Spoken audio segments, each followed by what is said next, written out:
Awa lang po ako sa mga anak ko. Dahil yung gusto nila hindi mo may bigay. Mahirap kasi sir.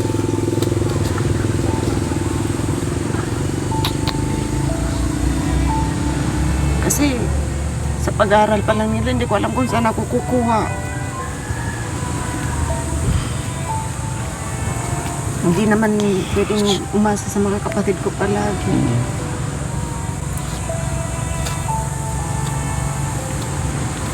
Sa akin lang, sana yung mga anak niya, huwag niyang pabayaan, sir.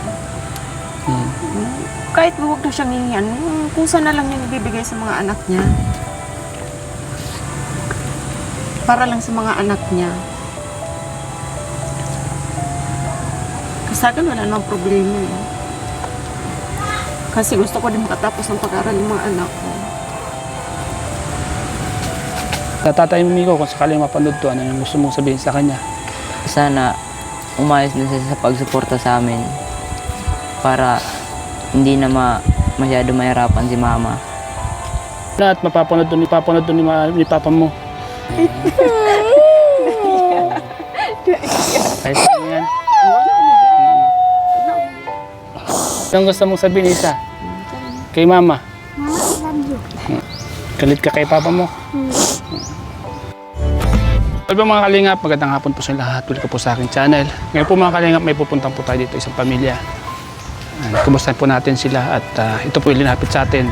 At kumustahin din po natin. Mga kalingap, samahan niyo po ako. Iniwan daw po ito ng kanyang asawa. At yung asawa ay ng ibang bahay.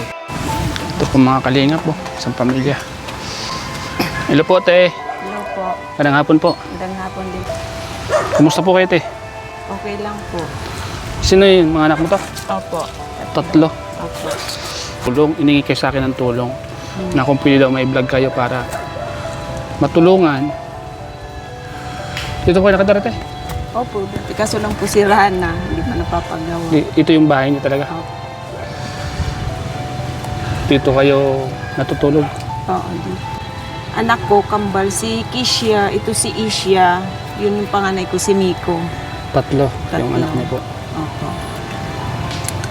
Saan po sila nag-aaral? Diyan po sa Pantaw Elementary School. Siya po, Pantaw National High School. Kumusta naman kayo, te? Ito, nakakaraos din kahit medyo hindi yung ama niya, hindi nagbibigay ng suporta, yung tamang suporta. Bakit? Bakit po? Hiwalay na po kami. Bakit pa naghiwalay? Kasi po kung may na po siya, meron na po siyang babae. Po siya nagtatrabaho, Quezon City. So, bali, hiwalay na po kayo. Opo, hiwalay na po kami. Meron na po siyang pamilya. Meron po siyang anak na isa. Kumusta naman yung mga anak niyo po? Okay naman. Naitataguyod mo naman ng maayos. Opo. Sa tulong din po ng mga kapatid ko. Yung tulong. Laki na siya. Yung pa 11 years old na po sila. Yung panganay mong lalaki, anong grade na? Grade 10 po. Grade 10 na rin. Oh. Sabi po ano? Isha, Siya. anong grade ka na? 5. Grade 5. Pareho kay grade 5. Ikaw? O bakit? Kasi po ito, nung hindi siya nag-aaral, iyak ng iyak sa school, hindi siya, yung parang wala pa sa niya mag-aral, kaya nahuli siya. Mas mahina kasi yung Development. kahit nung baby pa siya. May pagkakaiba, ano? May pagkakaiba po sa kanilang dalawa. Isha, mapasok na kayo? Mapasok ka na? May Bakit nahuli ka sa kapatid mo? Ako nag-aaral. Hindi ka nag-aral? Late development siya? Itong isa masipag mag-aral. po, grade 5 na po siya. Kumusta naman yung pag-aaral niyo, Kisha? Ha? Kambal ano? Ikaw, Toy, kamusta ka naman? Okay naman. Nakakausap mo nila yung tatay nila? Hindi po. Ewan ko lang sa kanila. Nakakausap Pag umuwi lang dito. pag umuwi. Pag hindi umuwi, hindi mo naman nakakausap. Hindi. Hindi naman nag-chat sa'yo, gano'n. Nag-chat pa naman pero pinsan lang. Nakakumusta? Kinakumusta kayo kung kumakain pa gano'n? Kinakamukhang ayos pa. Ano naman sagot mo? Sabi ko, nakaka-rouse din naman. Kahit wala siya. Ano yun, may sama ka ng loob sa papa mo? Ayun, hindi ko pa alam. Hindi mo pa masyadong maintindihan. Mga kalingap. Ikaw ate, ano yung naging problema niyo? Bakit kayo naghiwalay ate? Kasi po dati din po, nagtatrabaho din po ako sa Pampanga. Tapos siya sa Quezon City. Isang beses, nagdi ako pinuntan ko siya sa trabaho niya. Doon ko po nalaman na meron na po siya doon babae, tsaka nabuntis niya na po yung babae. Tapos, nung pinatawag ko po siya sa barangay, doon po kami nang pirmahan na magsusuporta na lang po siya sa mga anak ko. Nung una, okay lang, nagbibigay naman siya. Nung mga ilang buwan ng nakaraan, medyo marami na siyang dahilan kasi walang trabaho, ganon. Wala daw siya may papadala sa mga anak niya. Hanggang ngayon, minsan pinapadala niya 300, pangbaon lang ng mga anak niya, masusundan niya mahigit isang buwan, ganon. Minsan nga, 2 buwan kung kailan siya kung hindi mo hingian, hindi siya magkukusa magbibigay. 300, para saan lang yun? Opo. Wala pa yung pagkain doon. Wala nga, sabi ko nga, wala pa yung pagkain ng mga bata. Buti po at nairaraos po yung tatlo yung pong ano. Opo, nakakaano naman po, kasi po yung kapatid ko nagbibigay naman. Ano po yung pinagkakita niyo po ngayon? Ano yung trabaho niyo po ngayon? Wala po, yung lang po, minsan itong motor, minsan pang may sumasakay, nagbabayad, gano'n minsan. Dodor-todor ka? Dodor-todor po. Ikaw? Opo. Mismo? Sabi po ano? Para may pangtaguyod po sa mga pangbaon nila pang araw-araw. Grabe, ang hirap ano? Mahirap sir. Isipin mo. Pagkain, isipin mo. Tapos, araw-araw na baon nila. Opo. Minsan na. Nakakaano naman, di ko alam kung paano nakakaano na lang sa araw-araw. Paano kakaraos po? Opo. Bakit parang naluluha po kayo? Ano po yung iniisip niyo? Naawa lang po ako sa mga anak ko. Dahil yung gusto nila hindi mo maibigay. Sabi po ano? Mahirap kasi sir.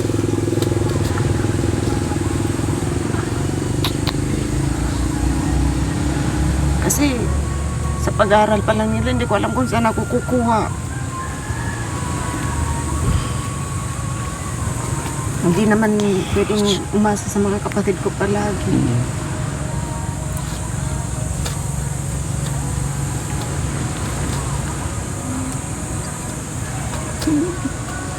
Kung sakaling mapanood to ng mister mo, ng dati mong mister, anong gusto mong sabihin? Ang sa akin lang, sana yung mga anak niya, huwag niyang pabayaan, sir. Kahit huwag na siyang hingian, kusa na lang yung ibibigay sa mga anak niya. Para lang sa mga anak niya. Kasi sa akin wala namang problema eh. Kasi gusto ko din makatapos ng pag-aaral yung mga anak ko. Lalo itong dalawang babae mo, ano? Opo. Lalo itong isa, late development, ano? Sabi po, ano? Late siya. Magkaiba yung, ano nila eh, agwat. Grade 5 na grade 2 pa lang. Opo, ilang So, taon po yun. ibig sabihin, napaka-late talaga. Minsan napapansin mo parang may kakaiba po, ano? Magkaiba po talaga sila. Kasi ito parang isip baby pa yun. Minsan. Hindi matured yung pag-iisip niya. Kailangan talaga natin yun. Sana mapanood to ng dati mong mister, ano? Yun nga yung kailangan mo, kahit nasa mga bata na lang, ano? Suportahan sa mga niya. bata na lang na sana, ayusin niya naman yung pagbibigay ng suporta sa mga bata. Kasi kung isa lang naman yung baby niya dun, eh, ito yung pinakauna, ito yung original niya eh. Dapat ito yung mas priority niya kasi kumbaga kaya nga siya gumawa siya ng iba pa, ikaya niya. Kung ganun, kulang sa sustento, kawawa yung mga bata, naapektuhan po. Kawawa po talaga. Ano yung gusto mong sabihin sa papa mo kung sakali mapanood to? Ikaw pangalan mo? Migo. Migo, anong gusto mong sabihin sa mama mo? Sa mama mo muna. Dahil si mama mo sabi kanina, nayak na siya dahil nahihirapan siya, naawa sa inyo. Salamat kasi naitataguyod niya kami kahit mahirap. Tapos, ayun lang, sabi ko sa kanya. Lagi na lang siya mag-ingat dahil siya na lang yung natitirang sumusuporta sa amin. Si Miko, medyo buo na yung kanito, yung isip niya, no? Nakakaintindi na. Sa tatay mo, Miko, kung sakaling mapanood to, ano yung gusto mong sabihin sa kanya? Sana umayos na siya sa pagsuporta sa amin para hindi na masyado mahirapan si mama. Yan lang.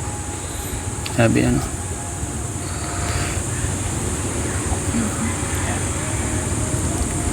Miko, anong yung pangarap mo sa buhay? Makapagtapos lang tapos makakuha ng magandang trabaho para maahon sa kahirapan ng aming pamilya. Tulungan yung mama mo, ano? Opo. Ano po pala pangalan ng papa mo? Iji Cometa. E.G. Comita. Opo. Kung napapanood man ni E.G. Comita to, yan, ito yung mga anak mo. At sana itong vlog namin, kumbaga gusto lang nilang iparating sa'yo yung gusto lang sabihin, sana makita mo yung kalagayan nila dito. Gusto nilang parating sa'yo na sana yung para sa kanila ibigay mo, ano po. Yan. Salamat, Miko, ah. Yan. Sana mag-aral ka mabuti, Miko, ah. Opo. Pakita mo na kahit di kompletong pamilya, di hadlang tuloy sa pag-aaral. Mayawa ang Diyos. Malay natin itong vlog natin ay may makapanood ng mga taga-ibang bansa. May mga tumulong sa inyo. Sana may mga makapanood para matulungan kayo, ano. Sana may share to ng mga kababayan natin para mapanood ng iba. Kasi masisipag kayo mag-aral eh. Isipin nyo, kahit ganito yung sitwasyon ng buhay nyo, pero talagang pinipilit nyo mag-aral. Kasi nagsisikap. Mama nyo nga, sabi kanina, kung may mga pasayero, nagdodoktor siya para mayroon kayong pangbawon sa araw-araw. Isipin nyo po, di ba? Ikaw, anong pangalan mo? Kisa? Kisha, bakit ka naiyak, Kisha? Bakit ka naiyak? Ay, bakit ka naiyak? Bakit ka naluluha? May gusto ko bang sabihin sa mama mo? Mama, salamat po. Wala. Kahit wala si Papa, para lang po. Naiyak siya. Naluluha siya. Yan mo na at mapapanood to ni Papa mo. Siguro naiyak si... Kahit ano yan. Ikaw, ano pangalan mo? Elsa. Isa. Anong gusto mong sabihin, Isa? Kay Mama? Wala man. Wala man. Mama, I love you. Gusto ko bang sabihin kay Papa mo? Galit ka kay Papa mo? Kahit ganun yung ginawa ng Papa mo,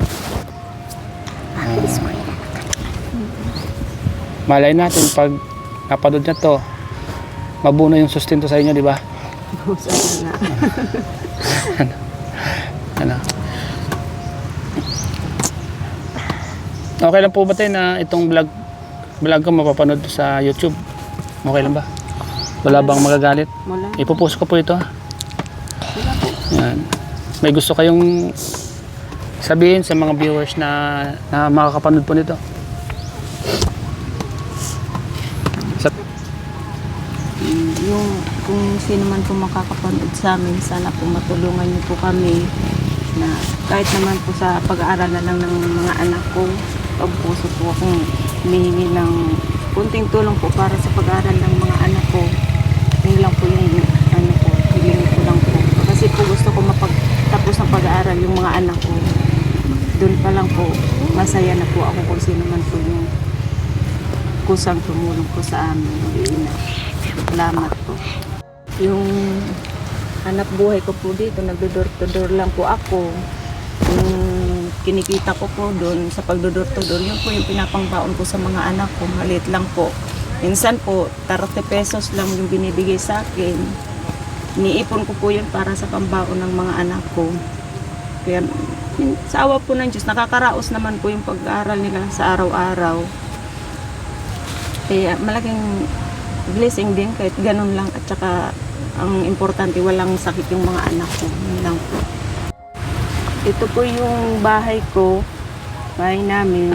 Kaso lang po hindi muna kami dito nakatira kasi nga po sa ano ng may bagyo daw po, masamang panahon. Kaya po lumipat muna kami sa bahay ng mama ko. Doon po muna kami tumira. paano po yan? Palis ka na? Paano po yan? Dito po kayo nakatira? Opo, dito po. Lumipat lang po sa nanay ko kasi nga may masamang panahon. May bagyo daw po. Ayaw po ano? Ira pala ng trabaho mo, ano? Opo. Paano po yan, te? Yung mga anak mo, ihatid mo pa sa school? Opo, sinusundo, hatid ko po. Hatid at saka sinusundo ko sila. Ayan mo, te, pag may mga nagpatid po ng tulong sa inyo, lalo dito sa mga anak mo, paparating ko po sa inyo. Opo, salamat po. Alis na yung mga anak mo. Palis na kayo. Yan. Sige, bigyan ko ng baon.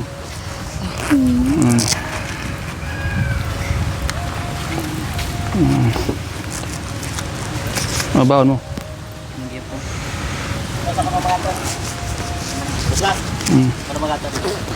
Baon mo. Yung isa mong kapatid na saan? Saan na? Bebe, baon mo, be. Sabihin mo. Palis na. Sige na. Yeah. Subag mo. Ito, Kuya. Mike. Subag ni Kadi siya yan sa kuwan niya. Yun. Yuga. Okay na?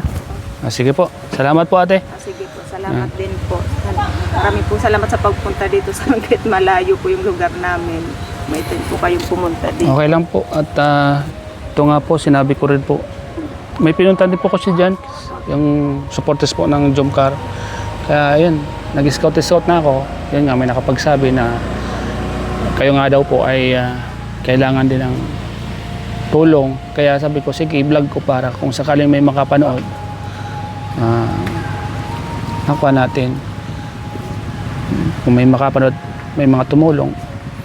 Diba? Para lang po sa mga anak ko na lang. Malayo pa yung mga anak mo, papasok ka na. Opo, malayo. So, doon po po sa Dulo pa. dulo pa.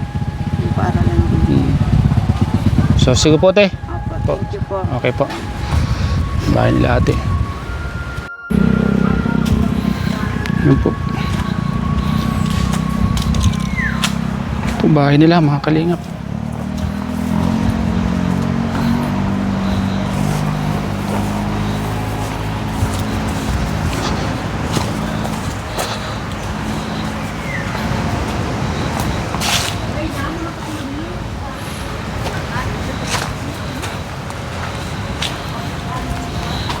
Nanay, kayo po ba yung lola nung dalawang yung kambal? Opo. Bakit po yun iniwan ng asawa? Nang asawa man ang iba? Dahil po ano, di nanaawas sa mga anak ano? Hindi nga eh. Di naman pala nagpapadala.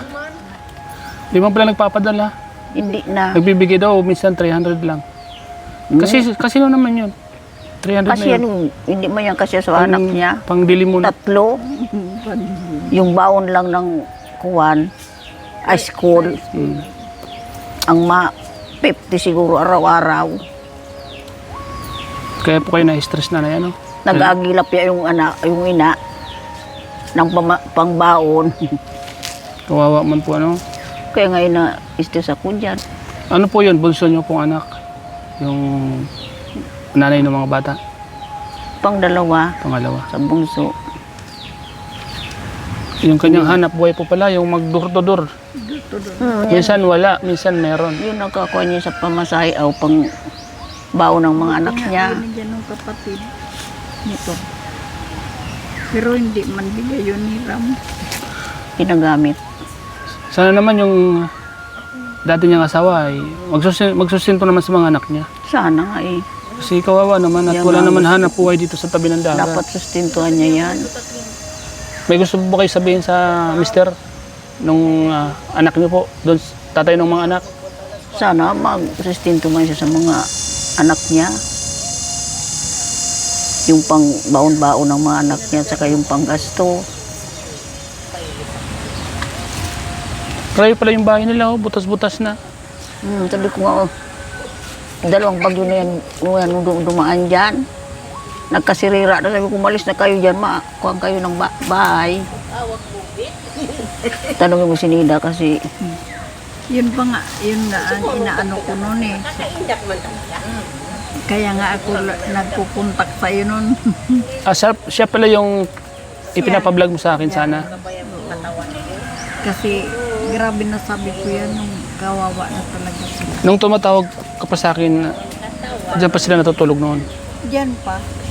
Saka may may pansit, kasi nagpansit-pansitan sila dyan eh. May kainan po. Oo. Tapos na ano yun, nawala kasi nung mga anak na siya nung bunso. Yun kaya siya nawala yun. Tapos yan, nasira nung bagyo. Wala na. dalawang bagyo. Ay, ilang bagyo yung Kawawa dumaan. naman, ano? Iniwan ng Nawa Asawa. ako masyado, sabi ko talaga, maraming dumadaan dito ang mga vlogger pero hindi ko hindi namin mainian ang tulong kasi nagsisimula pa lang sila. Hindi talaga kagaya ni Kuya Bal na na 272 na pabahay. mag 300 na. 300. Ayan niyo po at pag nakausap ko po si Kuya Bal, halimbawa mapanood to ni Kalinga Prab, kung sakaling gusto niyang puntahan, sasamahan ko sila dito. Ano? Gusto ko sana makaano nung ni Ate Edna yung ba yun yung Origin. origin. Kaya lang wala akong sapat na pirang ipambili nun. 1-2 yung isa nun. Oo. Maganda. Tingnan mo si DJ ba yun? DJ France. France. Oo, gumaling doon no. Gumaling po. Maraming napapagaling yun. Ang ganda nun. Tapos, Ayan niyo po, baka may bigay po sa inyo, di ba? Baka mapanood ng mga solid supporters ng Jomcar na isa kayo sa mga solid. solid talaga. Yeah. Bigyan po kayo, di ba? Si Nanay, ito. Nanay, huwag po kayong ma-stress masyado. Huwag kayong mag-isip. Alis-alisin ko na nga yan. Oo. Huwag kayong mag-isip kasi namamayat po kayo. Pag kuha na yung mga anak, Sobra na kapayat talaga to. Oo. Huwag niyo pong isipin masyado Kala kasi ko nga kulang lang sa tubig eh. at tumamasama ka po sa kanya, manunod ng Jomcar Oo. para hindi pag po wala kayo nga akong ma-stress. gawa, dito ako Oo. sa kanya. Nanay, sa panahon po ngayon, Nanay, kailangan happy lang po kayo. Sa edad niyo po yan, happy lang palagi. Huwag niyo na pong isipin yung mga problema kasi yung mga problema para naman yan sa mga anak, sa mga bagong henerasyon. Sila naman yung bahala niyan. Kayo po ay tapos na dyan. Enjoyin niyo na lang yung sarili niyo. Huwag na kayo mag-isip masyado. No? Po. Kasi ang buhay natin, hindi natin alam Kaya kung kailan tayo kukunin. Habang nandito pa tayo, saya-saya muna tayo. Palagi naman ako nagdadasal. Gabi-gabi lang, Opo. Pray lang. pre, Mm. mangko ng tulong. Mm. Kaya niyo po at yung mga apo niyo po ay magiging maayos naman yan. At masisipag naman sila mag-aral. At malay niyo po, mapanood to ng tatay at natauhan. Marami yung makakapanood. Sana mapanood ng tatay. Para maisip niya. Ano po ang mensahe niyo po sa kanya, sa tatay ng mga bata? Mapanood niya yan. Mag-isip na lang siya ng maganda. Huwag pabayaan yung mga anak niya. Mm. Lahat nag-aaral. Kawawa naman. Yung grade 2 pati hindi mo yung mapapasok basta. Pag ayaw niya, di ayaw. Naiyak nga po yung nanay kasi minsan di niya maibigay yung gusto ng mga anak niya. Talagang mapapayak talaga siya sa sitwasyon niya. Diyos kung pagod niya sobra. Pag maglalaba ng mga damit, hindi nga natatapos yung labahan yan eh. Kahirap talaga ng Pwede man po sana siya ng ibang babae kung kaya niyang suportahan yung mga anak niya. Diba? Hindi naman na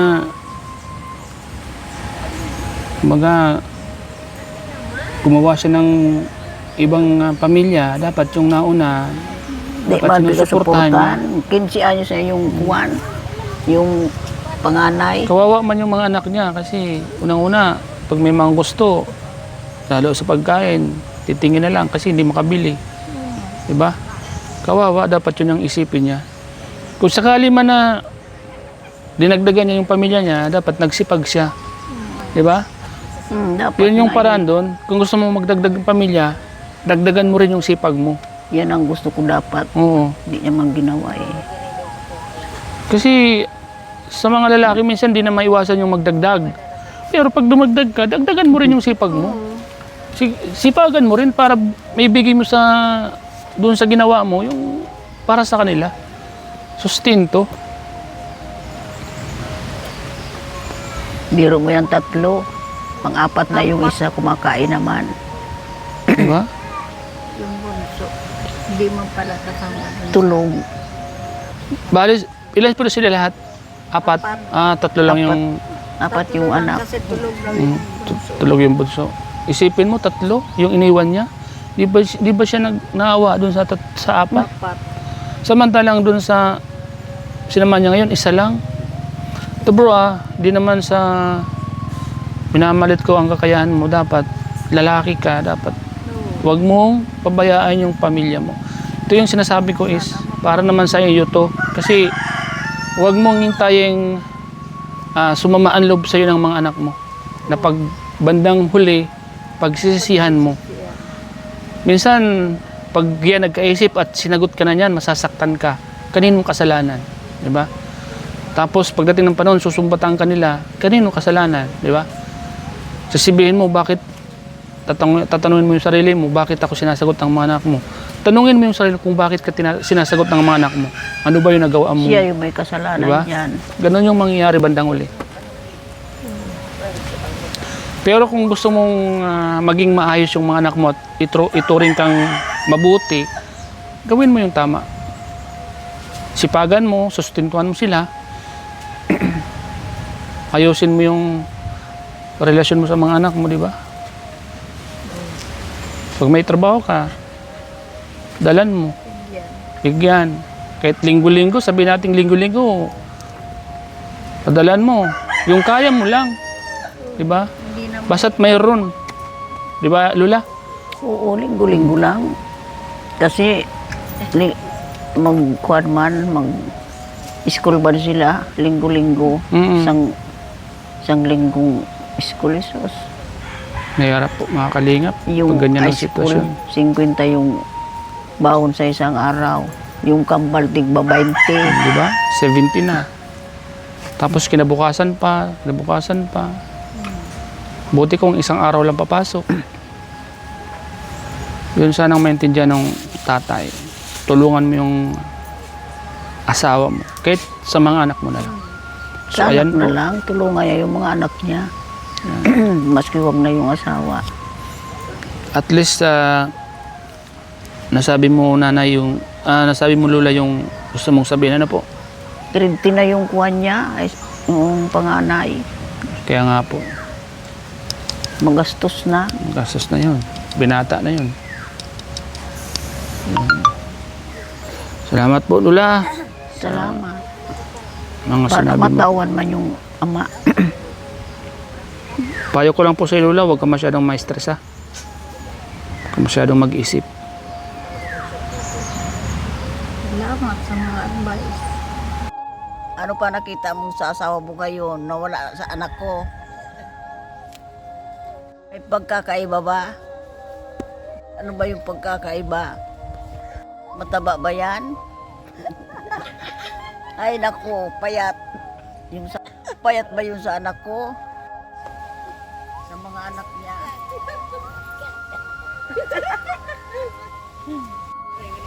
Ano, Nay? Maganda nga mapanood niya. Para, Ay, yung kasama niya ngayon. yan, Nanay Nida. Ihag po kita para kay Papa Joms. Sige, hag mo ko sa mag-asawa, saka sa Carla. Ingat din po sa biyahe, ingat. Salamat po. O, Sige Papa po, Joms, sinat kita. salamat. Solid. Salamat. Kahit malayo, nakasulit pa rin sa inyo. Oo. Kahit malayo, Salamat. napuntahan ko pa rin. At Yan po, babay na po. salamat ako pasalamat kay Kuya Sarak na nakarating dito. Panoorin nyo lang po ang vlog, Nanay. Opo. Babay po, Nanay. Bye-bye. Babay po. Salamat sa iyo, Noy. Opo.